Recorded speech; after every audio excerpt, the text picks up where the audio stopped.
Guru Besar Ilmu Kesehatan Lingkungan FKM UI, Profesor Budi Haryanto mengungkapkan, sebanyak 57,8% penyakit yang ada di masyarakat Jakarta berkaitan dengan kadar polusi udara. Sementara angka kesakitan penyakit tidak menular akibat polusi udara juga makin meningkat, baik itu kanker, penyakit jantung, penyakit nafas. Sedang biaya kerugian akibat penyakit tidak menular itu juga cukup besar, yakni bisa mencapai 20 triliun rupiah pada tahun 2018.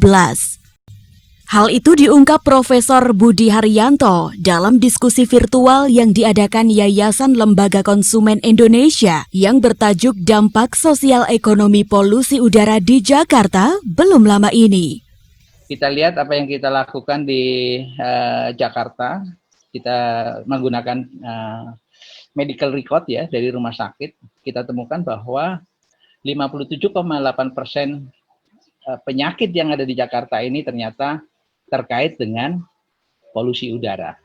Ya. Polusi udara mengakibatkan 57,8%, dan ini confirm dengan penelitian-penelitian sebelumnya yang juga melakukan hal-hal yang sama, yang sekitar 60% mereka ketemunya. Dengan kata lain, kalau kita beresin pencemaran udara, 60% penyakit hilang.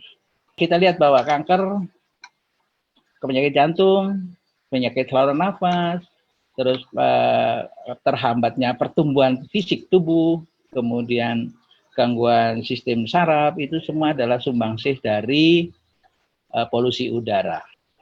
Baik, kita lihat di sini.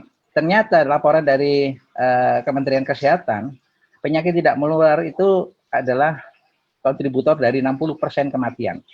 Lagi-lagi penyakit tidak menular kontributor utama kan. Nah, sebabnya adalah semacam-macam tadi. Kita lihat bahwa ada di sini penyakit jantung, diabetes, kanker, dan kemudian penyakit paru, semuanya adalah banyak yang disumbang dan sebagian besar disumbang oleh polusi udara. Nah, kita lihat bahwa tahun 2018 dilaporkan oleh Kementerian Kesehatan 20 triliun ya. 20 triliun biaya yang dikeluarkan di tahun 2018 melalui JKN ya, Jaminan Kesehatan Nasional dan sebagainya. 20 triliun dikeluarkan untuk penyakit tidak menular ini saja. Budi juga memaparkan hasil penelitiannya yang dilakukan di daerah Tangerang dan Makassar. Menurutnya, sekitar 21% orang di Tangerang dan 24% orang di Makassar memiliki fungsi paru-paru yang tidak normal akibat polusi udara. Saya ambil beberapa hasil penelitian yang sudah kita lakukan ya. Contohnya kita lihat di Tangerang dan Makassar itu asma itu diderita oleh 1,3% ya. Tapi kemudian kita temukan juga di sana PM2,5 itu berakibat pada tidak normalnya fungsi paru ya. Tidak normal fungsi paru itu diderita oleh 21% orang di Tangerang dan 24% orang di Makassar. Kita lihat sampelnya cukup besar. Jadi ini sudah representatif, dan kita harus ingat bahwa ketika fungsi paru kita tidak normal, maka itu tidak pernah bisa menjadi normal kembali.